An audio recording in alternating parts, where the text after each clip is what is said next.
இயற்கை ரசிக்கும் உள்ளங்களுக்கு கண்களுக்கு விருந்து படைக்கிற வீடியோ தான். வாங்க வயலுக்கு தண்ணி வைக்கிறத பார்க்க போகிறோம். வயலுக்கு தண்ணி வைக்கிற அவ்வளோ ஈஸி இல்லை. இன்ஜின் போட்டு விட்டாச்சு, ஆனால் தண்ணி ஓடாது. தண்ணி ஓட ஃபுல்லாக வாய்க்கால் ஃபுல்லாக சுத்தம் பண்ண ஆரம்பிச்சிட்டாரு. வெயில் எங்களால் நிற்க முடியல. நாங்கள் கரையேறி வந்துட்டோம் தண்ணி ஓடிட்டுருக்கட்டும்னு சொல்லிட்டு.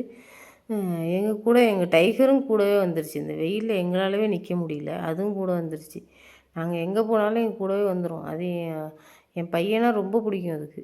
நின்றுட்டு இருக்கும்போது பார்த்தா டக்குன்னு ஏதோ சவுண்டு வயலுக்குள்ளே போய் பூந்துருச்சு. அது பக்கத்து வீட்டு வயல். அதுக்குள்ளே போயிட்டு ஏதோ எலியே ஏதோ தெரில, அது போய் பார்த்துட்டு இருந்துச்சு. என் பையன் அது பின்னாடியே சத்தம் போட்டு ஓடிக்கிட்டு இருந்தான், ஏதாவது பாம்பு இது வந்து கடிச்சிரும்னு சொல்லிட்டு. அதுக்கப்புறம் வெயில் தாங்க முடியல. நாங்கள் மேலே ஏறி கரைக்கு மரத்து நிழலுக்கு போயிட்டோம்.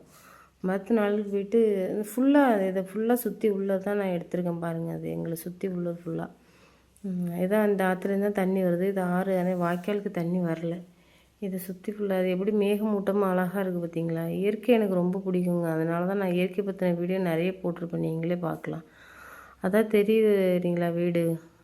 அதில் இந்த வீடு இல்லை, இதுக்கு அந்த சைடில் தான் இருக்குது எங்களுக்கு வீடு. இது எப்படி நல்லா இருக்கா? நல்லா இருந்துச்சுன்னா லைக் பண்ணுங்கள்.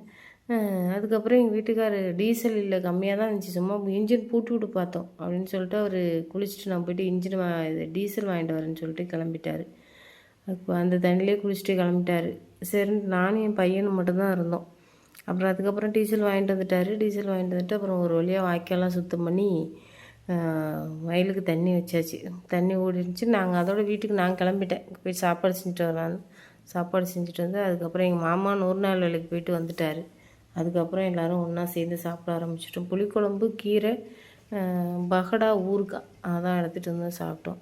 வயல்வெளியில் வச்சு சாப்பிட்றதே ஒரு தனி அழகு தாங்க. அது என் பையன் புளிக்குழம்பு சாப்பிடவே மாட்டான். 2வது டைம் வாங்கி சாப்பிட்டானா பார்த்துக்கோங்களேன்.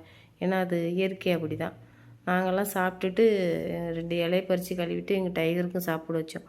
அது கொஞ்சம் புளிக்குழம்பு முன்னவாசி இப்படி கொஞ்சம் மழு மாதிரி அப்புறம் இப்படி சாப்பிட்டு முடிச்சுட்டு அப்புறம் ஒரு கழுவி எடுத்துகிட்டு கிளம்பிட்டோம் வீட்டுக்கு. எங்கள் வீட்டுக்காரர் லேட்டாக தான் வந்தார், நைட்டு போல் தான் வந்தார். நாங்கள் 2 பேரும், நானும் என் பையனும் கிளம்பிட்டோம். உங்களுக்கு யாரெல்லாம் விவசாயம் பிடிக்கும், இயற்கை பிடிக்கும் அப்படின்றத கமெண்டில் சொல்லுங்கள்.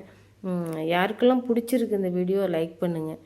நான் மேக்ஸிமம் இயற்கை சார்ந்த வீடியோக்கள் தான் போடுவேன். எனக்கு இயற்கை ரொம்ப பிடிக்கும். இன்னும் ஷார்ட் வீடியோவில் பார்த்தீங்கன்னா இயற்கை சார்ந்த வீடியோக்கள் தான் நிறைய இருக்கும்.